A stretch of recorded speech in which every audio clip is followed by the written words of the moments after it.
Good morning, good morning, good morning. We do thank God for all of his many, many blessings that he has given to us. We want to thank him because he has brought us safe this far. Got a couple of things I want us to be reminded of. Today is the second Sunday, and we are certain. If you don't have the wine and the bread, get you a piece of bread and some juice or any liquid, and then go from there. I also want to invite you to join with us on Sunday mornings on Zoom. If you do not have Zoom, you need to download Zoom, and you do that zoom.us.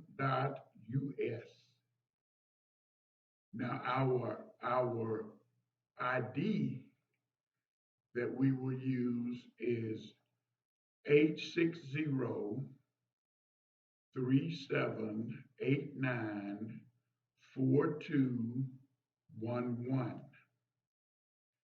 And the pass code is capital M, capital V, capital S, capital U, 1950. Join us each Sunday morning at 10 a.m., where we will discuss the Sunday school in depth. One more time, Zoom. If you don't have Zoom, you need to download it at zoom.us. And our identification is 860-3789-4211. And our passcode is capital M, capital V, capital S, capital U, 1950. Again, that's join us on Sunday mornings. Today, we want to continue our discussion of stewardship. Last week, we dealt with lesson. This is a practical lesson that we're going to deal with today from Luke chapter 16, verses 1 through 6. And the title of this is lesson 2, how not to be a steward. How not to be a steward. Luke 16, 1 through 6, we might need to go a little bit further, but that's what we're going to be focused on. And it reads, now he was also saying to his disciples, there was a rich man who had a manager, and this manager was reported to him as squandering his possessions. And he called him and said to him, what is this I hear about you? Give an account of your management, for you can no longer be manager. The manager said to himself, what shall I do, since my master is taking the management away from me? I am not strong enough to dig. I am ashamed to beg. I know what I shall do, so that when I am removed from the management, people will welcome me into their houses or their homes. And he summons each one of his master's debtors and began saying to the first, how much do you owe my master? And he said, 100 measures of oil. He said to him, take your bill and sit down quickly and write 50. Then he said to another, and how much do you owe? And he said, 100 measure of wheat. He said to him, take your bill and write 80. How not to be a steward. Now, remember, a steward is only a manager or an individual that is in charge of someone else's affairs, finances, and all of that. So it is the same with us. It is the same with us because of the fact that we do not own anything. We are just managers or stewards. Now, look, the master or the rich man, he heard that this manager was squandering his possession. All that was, he was mismanaging the master's resources. He was mismanaging.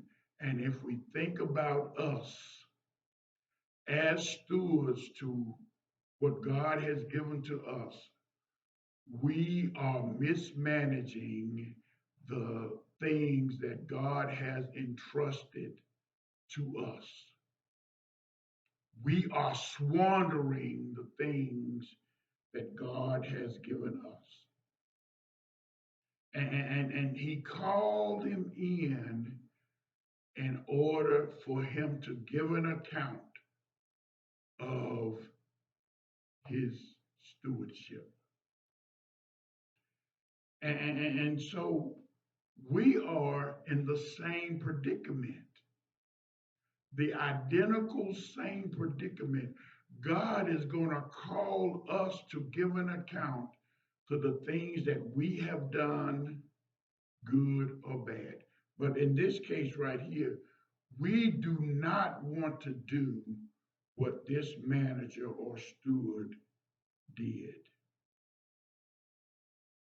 He told him, in other words, the things that he did were worthy of termination. So the first thing here is that he said within himself,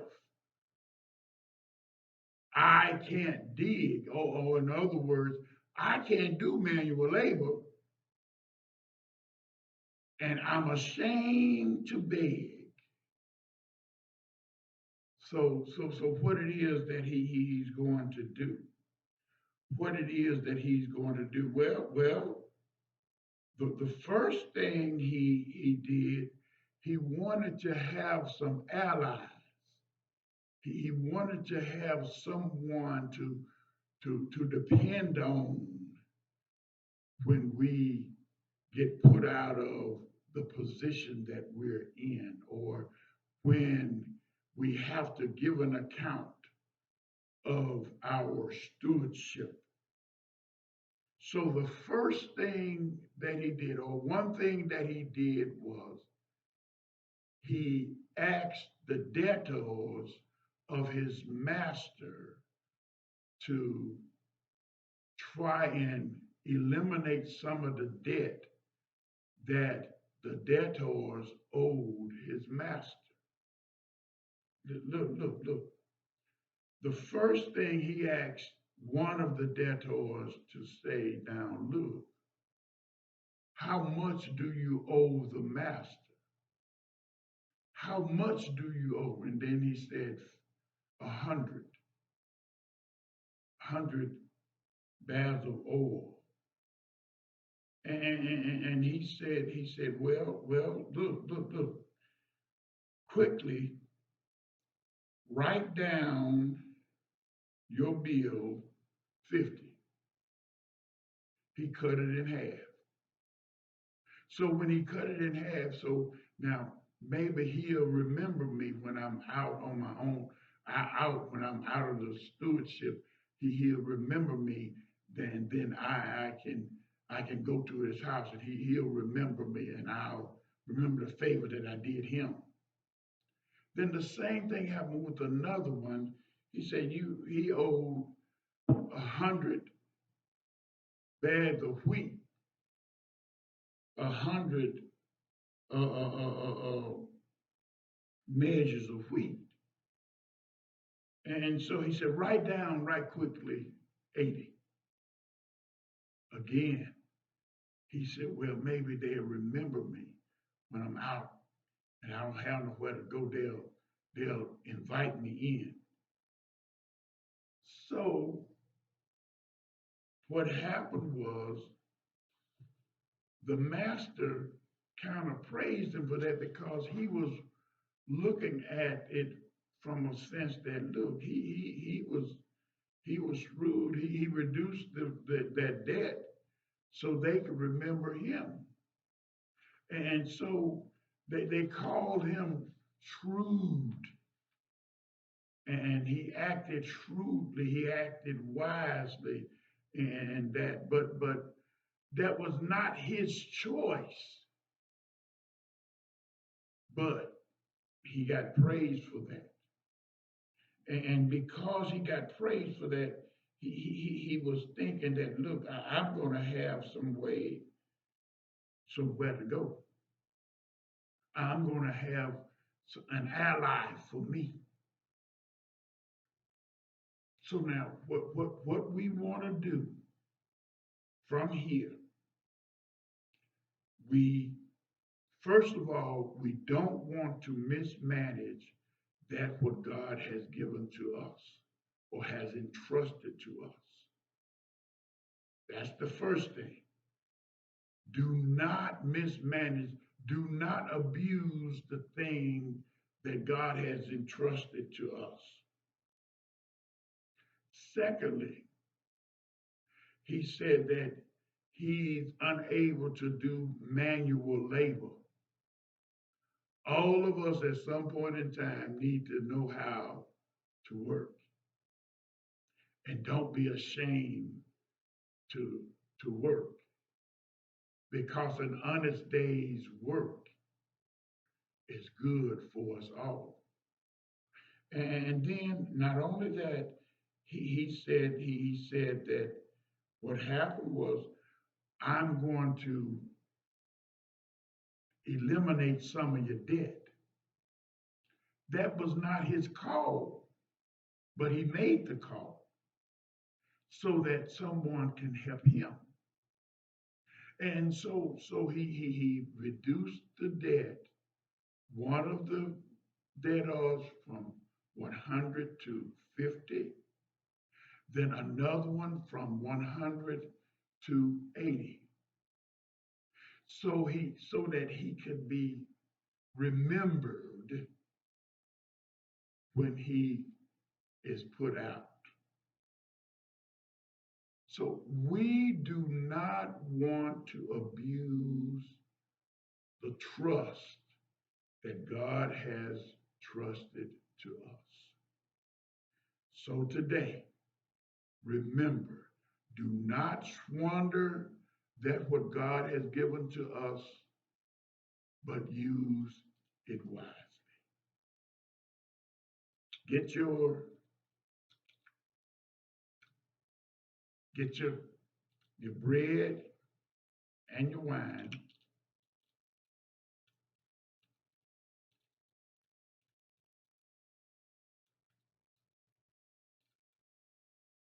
The body of Christ. Eat all of it.